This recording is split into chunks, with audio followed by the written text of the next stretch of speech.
안녕하세요. 마틸다입니다. 오늘도 연옥 영혼과의 대화 이야기 들려드리겠습니다. 연옥 영혼들이 마리아 신마를 방문해 나눴던 대화의 내용을 기록한 책입니다. 저자가 마리아를 5년 동안 30번 이상 방문해서 작성했습니다. 마리아 신마가 궁금하신 분은 동영상 아래 링크를 참고하세요. 오늘은 죽음과 장례식에 대하여 말씀드리겠습니다. 내용은 질문과 답변 형식으로 진행합니다. 자살하는 사람은 어떻게 됩니까? 그런 영혼이 찾아온 적도 있나요? 많습니다. 그것은 그들이 왜 자살을 했는가에 달려 있습니다. 많은 사람들이 자살한 사람들에 대해 들었는데 그중 한 사람만이 구원되지 못했습니다. 대부분의 경우 그 사람에게 모욕감을 주었거나 필요한 도움을 주지 않고 거절했거나 힘이 없는 그들을 구석으로 몰았다거나 한 주위 사람들의 책임이 더 큽니다. 그러나 그들 자신도 그렇게 한 것에 대해 매우 후회합니다. 그리고 자살의 원인이 병인 경우가 많습니다. 건강한 사람이라면 보통 자살하지 않습니다. 당신은 연옥 영혼을 위해 많은 일을 하였으니 임종 때는 틀림없이 수천 명의 영혼들이 당신을 천국으로 데려가겠군요. 오, 아닙니다. 저는 연옥을 거치지 않고 천국으로 가는 것을 상상해 본 적이 없습니다. 저의 많은 잘못이 자꾸 더해지고 있습니다. 하느님께서는 저에게 연옥 영혼을 통해서 너무 많은 것을 알게 하셨으므로 저의 책임은 매우 큰 것입니다. 우리가 겪어야 할 고통은 이런 암, 즉 인식과 관련된 것입니다. 사실 조금은 도움을 받았으면 좋겠지만요. 약물 중독자들도 당신께 온 적이 있습니까? 그리고 그들은 구원을 받을 수 있습니까? 몇 명이 왔었습니다. 이것도 경우가 다양합니다. 그것이 중독이라면 하느님께서 강력하게 역사하지 않으시면 그 자신은 아무것도 할 수 없습니다. 이건 약일 뿐입니다. 라고 말하는 의사들은 많은 연옥 고통을 받아야 합니다. 마약은 분명히 사탄으로부터 오는 것입니다. 사탄에 대항하여 기도를 해야 합니다. 요즘은 어려운 과정 없이 치유되는 경우가 점점 더 많아졌습니다. 그런 치유는 항상 성모님과 미카엘 대천사가 사탄을 물리침으로써 일어납니다. 특히 이런 약을 팔고 사는 사람들은 그들의 행동에 대해 후회를 많이 할 것이고 보속을 많이 해야 합니다. 그러나 영혼을 완전히 잃는 것은 아닙니다. 죽음의 순간에 극적으로 회심하여 구원을 받은 경우를 말씀해 주시겠습니까? 한 번은 어떤 분이 두 사람의 이름을 저에게 가져왔습니다. 제가 그 사람들에 대해 좀 더 이야기해 달라고 요청하자 그는 제가 진실을 말하는지 보기 위해 그것을 말해주지 않겠다고 했습니다. 저는 연옥 영혼의 답을 기다렸습니다. 약 한 달 후 두 영혼 중 남자는 깊은 연옥에 있고 여자는 연옥을 거치지 않고 곧바로 천국으로 갔다고 알려주었습니다. 제가 답을 받아 쓴 종이를 그 사람에게 건네자 그는 깜짝 놀라며 제가 엉터리라고 말했습니다. 제가 왜 그런 말을 하느냐고 하며 그 여자와 남자에 대해 좀 더 말해달라고 했습니다.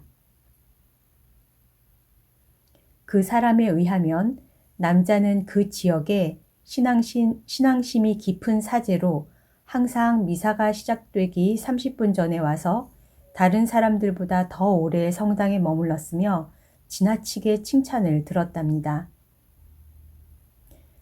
반면 죽은 여자의 매우 초라한 삶에 대해 말하며 그녀의 여러 가지 심각한 죄를 나열하였습니다.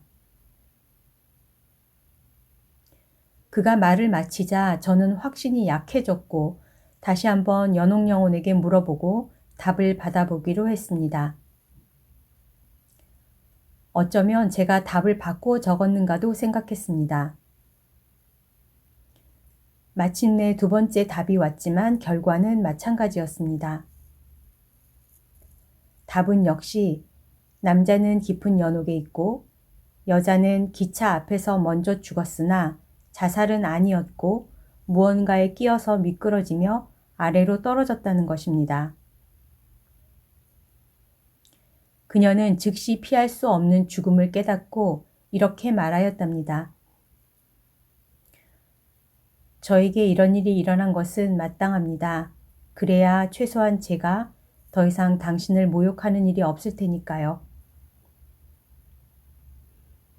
이 말 한마디로 모든 것을 사함받고 연옥을 거치지 않고 천국으로 곧바로 갔으나 사제는 찾아온 사람이 말한 그대로였으며 동시에 그는 자신처럼 일찍 성당에 오지 않는 사람들을 끊임없이 비난하였고 좀 전에 말한 여자가 죽었을 때는 그녀의 좋지 않은 평판으로 인해서 교구의 묘지에 안장하는 것을 거절하였으며 이 여자에게 했던 것처럼 끊임없이 남을 비판하고 판단하여 가장 깊은 연옥에 가게 되었답니다. 그러므로 우리는 절대로 남을 판단하거나 우리가 알고 있는 것으로 짐작해서는 안 됩니다. 그러자 그 방문자는 진실을 알게 듣고 진심으로 저에게 사과한 후 답을 기다리고 있는 사람들을 향해 만족하며 돌아갔습니다.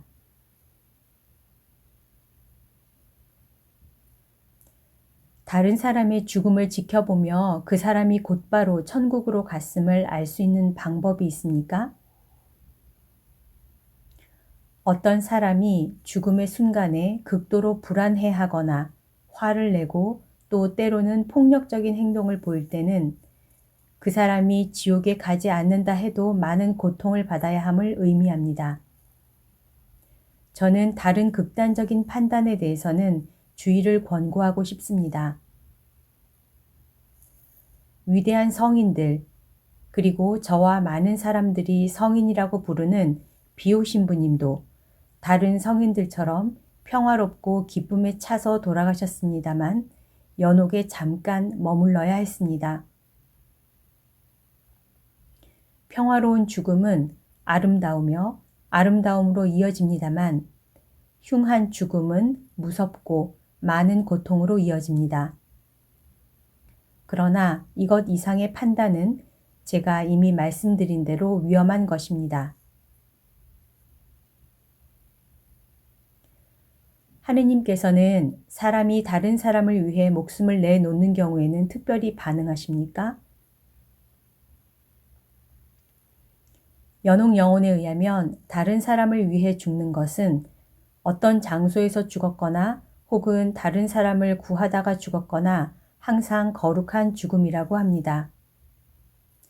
그런 행위는 많은 죄를 사함받습니다.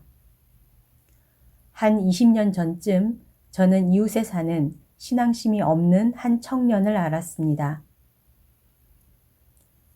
그래도 그는 건강하고 항상 다른 사람을 도와주는 장점을 가지고 있었습니다. 어느 혹독한 겨울에 그는 구원을 요청하는 울부짖음을 듣고 밖으로 달려나갔습니다. 그가 항상 위험을 무릅쓰고 사람들을 도우려고 했기 때문에 그의 어머니는 그를 나가지 못하도록 말렸습니다. 그 어머니는 다른 사람이 그들을 돕기를 원했습니다. 그는 문을 나서자마자 커다란 눈덩이에 깔려 죽었습니다. 사람들이 다음 날 그를 발견했습니다. 이에 대해 다른 청년들이 우리는 그처럼 죽고 싶지 않아 라고 말했습니다. 무슨 말이냐고 물으니 그가 어떻게 살았는지 모르셔서 그래요. 너희가 말한 대로 조심하여라. 하지만 그처럼 다른 사람들을 위해 죽는 것은 분명히 영혼을 잃지 않는다는 것이다. 며칠 후에 그 죽은 청년이 저에게 나타나서 3번의 미사를 드려주면 천국에 갈 수 있다고 말했습니다. 저는 그래도 좀 놀라서 물었더니 그것은 제가 다른 사람을 위해 죽었기 때문입니다. 나머지는 하느님께서 돌보아 주셨죠. 그리고 그때가 아니었다면 저는 그렇게 기쁜 죽음을 맞지 못했을 겁니다. 라고 말했습니다. 그러면 다른 사람을 위해 죽는 것과 자신의 부주의로 죽는 것에는 차이가 있습니까? 있습니다. 만일 어떤 사람이 단순히 자신을 위험한 상황에 노출시켜 죽게 되었다면 그것은 그가 죽을 때가 된 것이 아닙니다. 만일 어떤 사고가 죽은 사람의 부주의로 인한 것이라면 하느님이 그를 부르신 것입니다. 그러나 죽은 사람의 실수라면 그 사람 자신이 그렇게 만든 것입니다. 저는 비엔나에서 오토바이를 과속으로 타다가 죽은 청년을 알고 있습니다. 그는 나중에 저에게 와서 그가 주의하였더라면 하느님께서 30년은 더 살 수 있도록 해주셨을 것이라고 말했습니다. 제가 그에게 내세에 대한 준비가 되어 있었냐고 물었더니 그렇지 않았다고 말했습니다. 그러나 하느님께서는 당신을 모독하지 않는 사람에게는 항상 통회할 수 있는 기회를 주십니다. 이 젊은이도 모든 것을 통회하였습니다. 죽음의 순간에 영혼은 하느님의 빛을 완전하고 명확하게 봅니까? 아니요, 명확하지는 않으나 그것에 대한 열망을 가질 만큼 충분히 봅니다. 죽는 순간의 영혼의 상태에 따라 명확함과 완전함이 상대적으로 다릅니다. 우리가 어떤 사람의 평화로운 죽음을 위해 기도하면 그것이 정말 도움이 됩니까? 네, 죽은 지 오래됐더라도 우리 마음 안에 있는 사람을 위한 기도도 도움이 됩니다. 하느님과 기도는 제약이 없으며 시간의 제약도 받지 않습니다. 하느님께서는 50년 후에도 계시겠지만 50년 전에도 여전히 계셨습니다. 그분은 우리가 도움이 필요할 때 정확히 우리가 그분을 신뢰하는 만큼 해주십니다. 만일 우리가 평화로운 임종을 맞이한 사람을 위해 기도할 수 있다면 또한 지옥에 있는 사람을 위해서도 기도할 수 있나요? 아니요. 영혼을 잃어버린 것은 영원합니다. 그러나 그 기도의 은총은 다른 사람에게 갑니다. 즉 누군가가 평화로운 죽음을 맞도록 합니다. 하느님께서는 누군가가 어떤 사람을 위해 기도할 것을 미리 아시고 어떤 사람이 지옥에 가는 것을 막으실 수 있습니까? 하느님의 사랑과 자비는 무한하십니다. 그렇지 않을 이유가 없다고 봅니다. 죽은 사람의 마지막 요청을 우리가 얼마나 진지하게 받아들여야 합니까? 다음 3가지 조건 하에 우리는 그것을 진지하게 받아들이고 그것들이 존중되고 이행될 수 있도록 최선을 다해야 합니다. 왜냐하면 죽음의 과정에서 하느님께서 허락하심으로 느끼고 보고 다룰 수 있는 것들은 살아있을 때와 매우 다르기 때문입니다. 그 조건이란 첫째, 사람이 죽는 순간 정신적으로 건강했는가. 둘째, 절대적인 시각에서 그 유언 자체가 나쁜 것이 아닌가. 셋째, 그 사람이 비교적 평화롭게 죽었는가. 만일 위 모든 경우에 해당된다면 우리는 반드시 그들의 유언을 들어주어야 합니다. 만일 어떤 사람의 유언이 들어지지 않았고 그것이 일종의 죽은 사람에 대한 도둑질이 된다면 그것이 산 사람으로부터 도둑질한 것보다 더 무거운 것입니까? 네, 죽은 사람은 자신의 유언이 이행되지 않았을 때 아무런 대처도 할 수 없으므로 하느님께서는 훨씬 더 무겁게 하십니다. 어떤 사람이 자신이 곧 죽으리라는 것을 알았을 때 무엇을 준비해야 할까요? 기도하며 모든 것을 하느님께 드리십시오. 하느님의 선하심에 온전히 자신을 열고 그분을 신뢰하십시오. 죽는 사람을 도울 때 가장 필요한 것이 무엇입니까? 그를 위해 기도하는 것입니다. 물론 그에게 모든 진실을 말해 주어야 합니다. 하느님의 빛에 대해 말해주고 결코 혼자가 아님을 말해 주십시오. 아직 고백성사를 보지 않았다면 사랑을 가지고 고백성사를 보도록 해 주십시오. 성모님께 그를 위해 기도하며 그가 가는 길에 함께 하시도록 청하십시오. 성모님께서는 결코 이 청원을 소홀히 하지 않으십니다. 사람들이 자신의 전 생애를 영화처럼 본다고 하는데 그것이 진실입니까? 네, 그것의 표현 방법은 조금씩 다릅니다만 그렇게 말할 수 있습니다. 제가 아는 스위스에 사는 남자는 믿음이 거의 없었고 이러한 모든 것들이 우리가 잘 살게 하기 위해 가르치는 것이라고만 생각했습니다. 그러다 그가 병이 들어 혼수 상태에 들어갔지만 죽지는 않았습니다. 그는 죽음 후의 세상을 믿지 않는 사람이었습니다. 그의 정신이 돌아오자 저에게 그가 본 것을 설명하였습니다. 그는 그의 반대쪽에 있는 벽에 그가 살면서 있었던 모든 일들이 상세히 적혀 있는 것을 보면서 내세가 있음을 깨달았고 두려움을 느꼈습니다.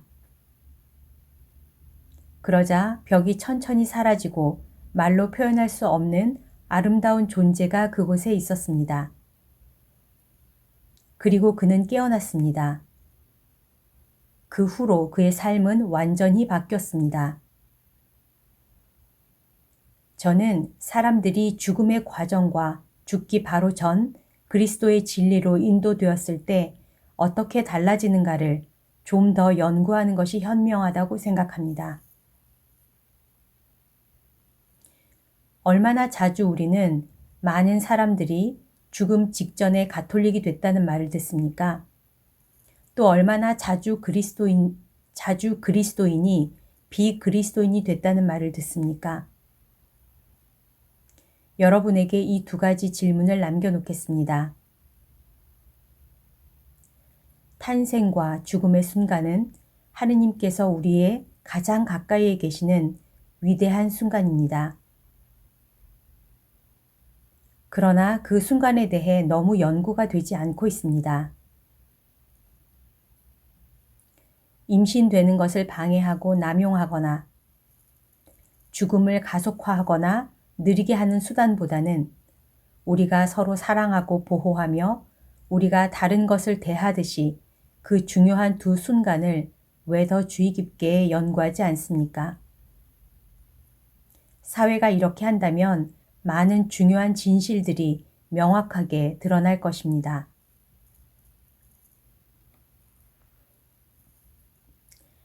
사람들이 죽음의 순간에 본다는 필름은 그들이 살면서 지었던 모든 죄뿐만이 아니라 선행도 명확하게 본다고 합니다. 그렇다면 그 죄가 우리가 이미 고백하고 마음으로 통회하고 보속한 것도 포함하는지요? 제가 이것을 묻는 이유는 우리가 고백성사를 보면 예수님께서 우리의 죄를 영원히 가져가신다고 하는 말대로 사탄이 알지 못하도록 죄가 없어진다는 의미인가 해서입니다. 그리고 만일 예수님께서 정말로 가져가신다면 왜 죽음의 순간에 다시 그것을 보는 것입니까? 우선 모든 사람이 그런 필름을 보는 것은 아니며 본다 하더라도 그것은 더 이상 사탄의 공격에 의한 것이 아닙니다. 완전히 고백되고 보속된 죄는 그곳에 나타나지 않지만 하느님께서는 그분의 절대 정의로서 그것을 우리에게 보여주십니다. 그 양쪽을 봄으로써 영혼은 완전하고 명확하게 알게 되고 자신이 연옥의 어느 단계에 가야 할지 알게 됩니다. 이런 것들을 알고 있는 사람들이 죽는 마지막 순간에 믿게 되는 사람이 가장 좋은 모습이다 라고 말하지 않습니까? 거룩함의 단계는 서로 다른 수천 가지가 있습니다. 그들은 선행을 할 기회를 놓쳤으므로 가장 좋은 모습이 아닙니다. 이런 이유로 천국에 있는 그들의 자리는 평생 하느님의 뜻을 행하려 했던 사람의 단계와 같지 않습니다.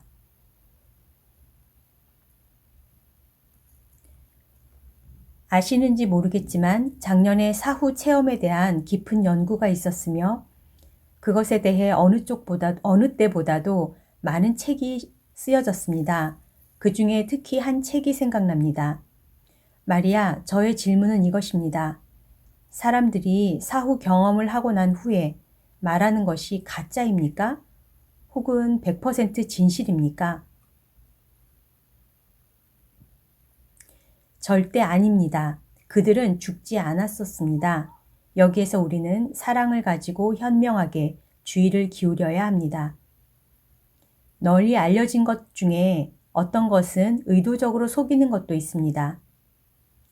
마치 발현이나 내적 음성과 같이 사랑을 가지고 기도하며 믿음이 있는 의사나 신학자와 같이 경험을 가지고 식별할 줄 아는 사람이 면밀히 조사해야 합니다. 기도하지 않는 세속적인 의사들이 그에 대해 조사하고 지도한다면 어떤 부분은 그들 자신의 잘못 없이도 맞지 않는 이야기가 선량한 사람들 사이에 퍼지게 됩니다. 어떤 심리학자가 제가 균형 있고 정직하고 정신적인 질병이 없다는 확신을 가지고 진술한다 해서 제가 말하는 모든 것이 진실하다고 결정하기에 충분하다고 말할 수 없습니다. 단순히 초자연적인 것이 아닌 어떤 경험도 증명되어야 하는데 그것은 저 자신뿐만 아니라 넓게 보아서 메주고리의 아이들에 대해서도 마찬가지입니다.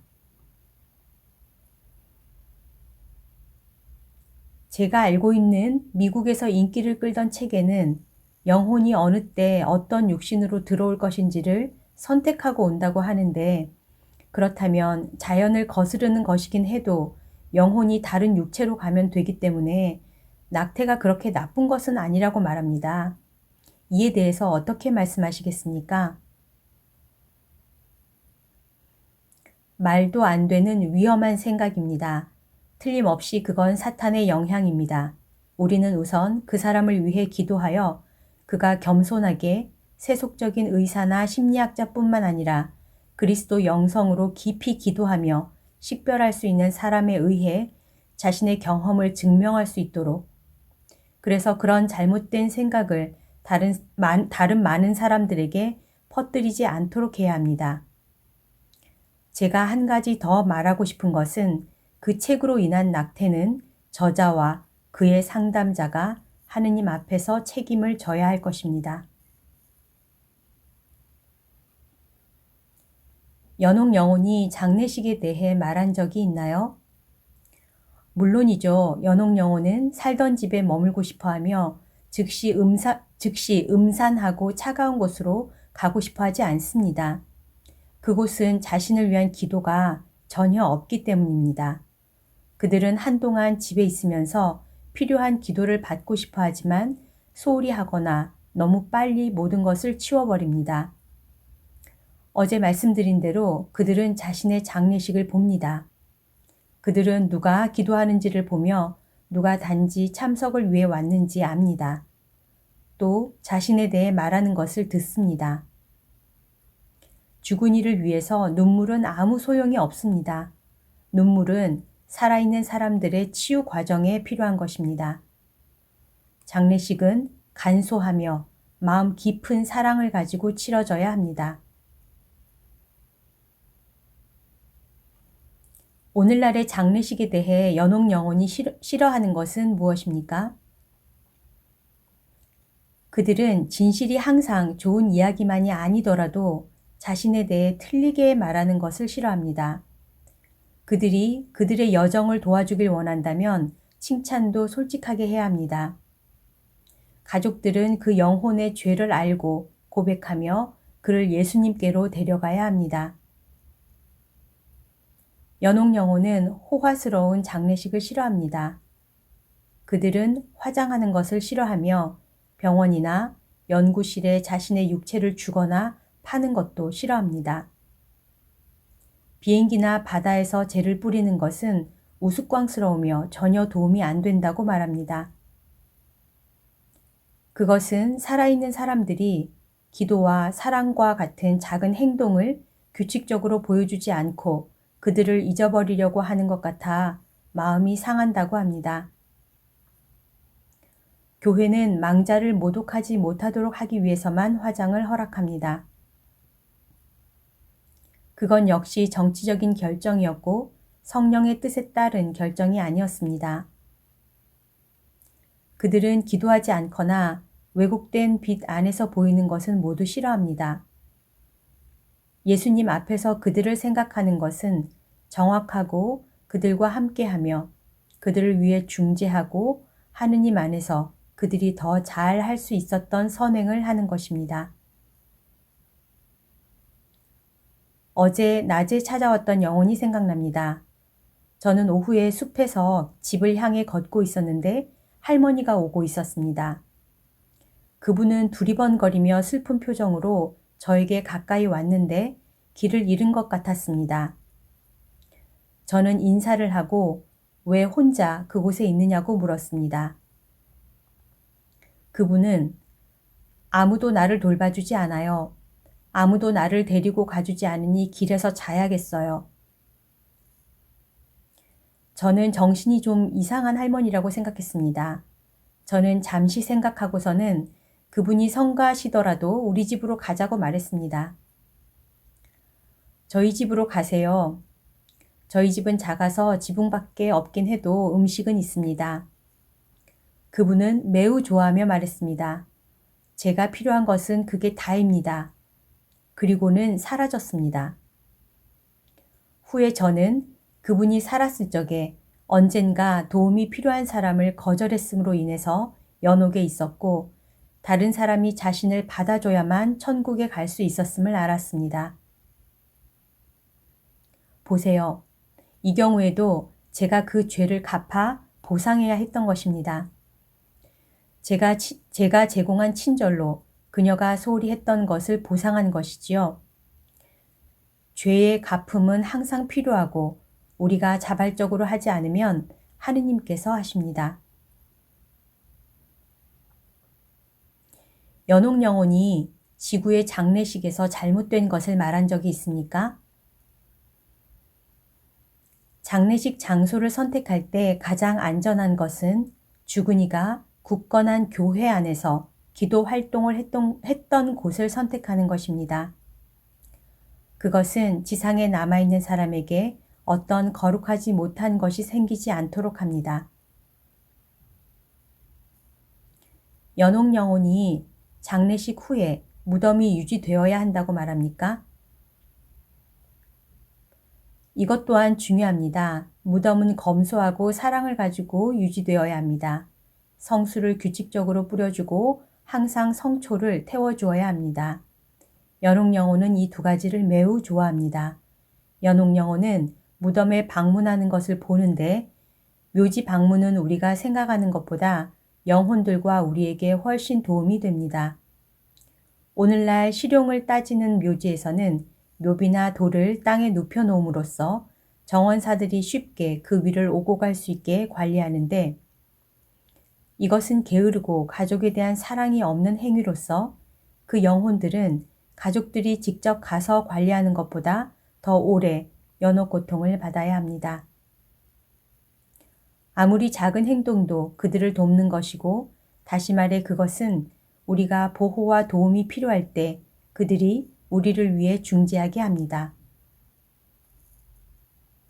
우리가 연옥영혼을 위한 사랑으로 창문 하나를 닫더라도 그것은 그들에게 큰 도움이 됩니다.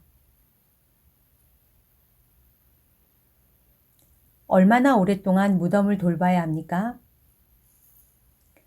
여기서 다시 한번 적어도 3대까지는 그렇게 해야 한다고 생각합니다. 성서에서 아버지의 죄가 3대 혹은 4대까지 간다고 말하기 때문입니다. 그리고 우리의 기도는 우리가 개인적으로 알고 있는 단지 그 사람뿐이 아니라 그의 다음 세대를 따라가야 합니다. 어린아이가 그의 증조부모, 고조부모까지 흥미를 갖도록 하는 것이 좋습니다. 이런 일들이 사람들에게 매우 유익합니다. 이것은 그들에게 길을 알려주고 서로 하나가 되게 합니다. 저는 현대 사회에서 가정이 오직 더 많은 돈과 기회 혹은 더 큰 집을 찾아 이사하는 것이 잘못된 것이라고 생각합니다. 우리는 사람들이 때가 되면 모두들 집으로 돌아간다는 것을 얼마나 잘 알고 있습니까?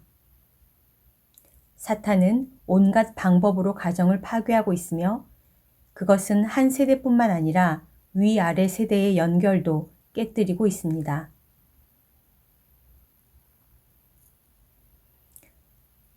오늘은 여기까지 죽음과 장례식에 대한 내용을 들려드렸습니다. 오늘 하루도 하느님의 뜻 안에서 서로 사랑하시고요. 사랑합니다. 축복합니다.